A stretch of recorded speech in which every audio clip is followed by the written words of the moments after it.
இந்த வீடியோ பிடிச்சிருந்தா லைக் பண்ணுங்க, ஷேர் பண்ணுங்க, சப்ஸ்கிரைப் பண்ணுங்க, மறக்காம பக்கத்துல பெல் டச் பண்ணுங்க. வணக்கங்க. இன்னைக்கு சோமா செய்ய போறேன். அதுக்கு தேவையான பொருள் என்னென்னு பார்க்கலாம். 2 கப்பு மைதா மாவு, 1 கப்பு ரவை, 1 கப்பு சர்க்கரை, 1 கப்பு தேங்காய் பூ, 1/2 கப்பு பொடியாக கட் பண்ண முந்திரி பருப்பு. இப்போ இதை எப்படி செய்யலாம்னு வாங்க பார்க்கலாம். முதல்ல ஒரு தவாவில் கொஞ்சம் முந்திரி பருப்பை போட்டு நெய் போட்டு செவக்க வறுத்து எடுத்துக்குவோம். அடுத்ததா அதே கடாயில் ரவையை போட்டுக்குவோம். நெய்யிலே வறுத்துக்கலாம். இதையும்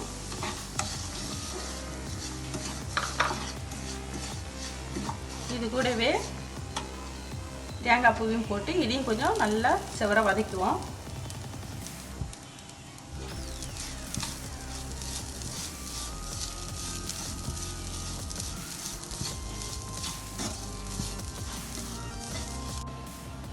ரவையும் தேங்காயும் நல்லா செவந்துடுச்சு. இப்போ சர்க்கரையை போட்டுக்குவோம்.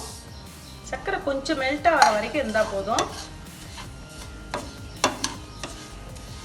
கொஞ்சமாக ஏலக்காய் பொடி, கொஞ்சமாக டேஸ்ட்டுக்கு தகுந்த அளவுக்கு உப்பு போட்டுக்குங்க. இப்போ கொஞ்சம் நல்லா மெல்ட் ஆகிற வரைக்கும் நம்ம வதக்கிக்குவோம்.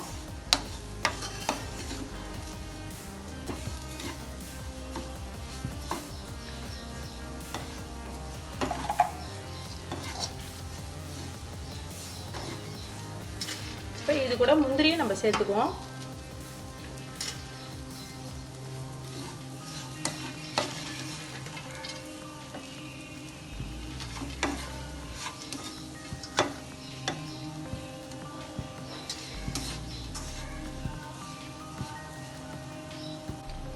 பாருங்க, ரொம்ப மெல்ட் ஆகக்கூடாது. ஓரளவுக்கு பிசு பிசுன்னு ஆகிற அளவுக்கு வந்தவொடனே ஆஃப் பண்ணிடணும். இப்போ நம்ம ஆஃப் பண்ணிக்கலாம். இப்போ மைதா மாவை சப்பாத்தி மாவு போல் நம்ம பிசைஞ்சிக்க போகிறோம். கொஞ்சம் தேவையான அளவு உப்பு போட்டுக்குவோம். ஒரு 2 ஸ்பூன் அளவுக்கு எண்ணெய் போட்டுக்குவோம். கொஞ்சம் கொஞ்சமாக தண்ணி போட்டு கட்டியாக பிசைஞ்சிக்கலாம்.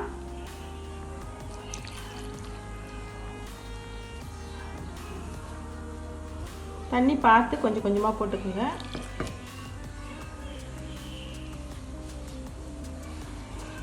நல்லா சப்பாத்தி மாவு போல் ஒரு 5 நிமிஷம் நல்லா பிசைஞ்சு மூடி 1/2 மணி நேரம் வச்சுருவோம்.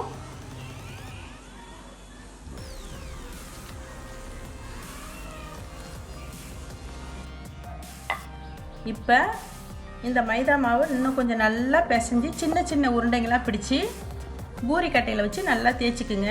கொஞ்சம் மெலிசாக தேய்ச்சிக்கணும் 4 பக்கமும். இல்லைனாக்கா திக்காக இருந்தால் அது நல்லா இருக்காது. மெலிசாக தேய்ச்சிக்குங்க. அப்போ தான் இந்த சோமாசு மொறுமொறுன்னு வரும். எல்லாம் 4 பக்கமும் மெலிசாக தேய்ச்சிக்கணும்.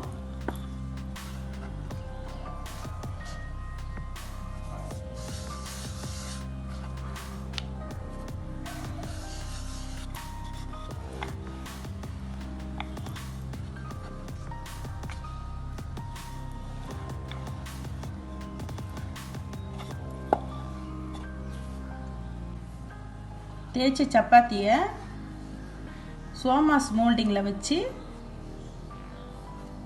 சரி பண்ணிக்கோங்க. அதுக்குள்ளே ஒரு பக்கமாக இந்த பூரணத்தை வச்சுக்கோங்க.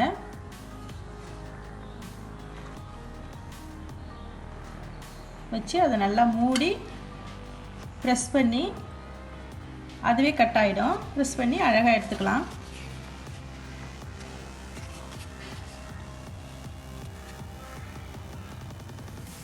இப்போ இந்த அச்சு ஓப்பன் பண்ணி உள்ளே வர சோமாஸ் இதை அழகாக எடுத்துடலாம். இந்த மாதிரி ஒன்று ஒன்றா அழகாக செய்து வச்சுக்க வேண்டியது தான். ஒரு கடாயில் எண்ணெயை ஊற்றிக்குங்க. எண்ணெய் சூடானதும் லோ ஃப்ளேமில் வச்சுக்கோங்க. அடுத்ததான் ஒரு பீஸாக சோமாஸ் பீஸ் எடுத்து போடுவோம். இப்போ இதை நல்லா பொன்னிறமாக ஆகிற அளவுக்கு நம்ம வறுத்துக்கலாம். பாருங்க, நல்லா செவந்துருச்சு. இதோட நம்ம இதை எடுத்துக்கலாம். பாருங்க, சோமாஸ் ரெடி ஆயிடுச்சு. நான் சொன்ன அளவுக்கு உங்களுக்கு 20 சோமாஸ் வரும். நீங்களும் ட்ரை பண்ணி பாருங்க. மீண்டும் சுவையான, சுலபமான, ஆரோக்கியமான சமையலோட உங்களை நான் சந்திக்கிறேன். நன்றி, வணக்கம்.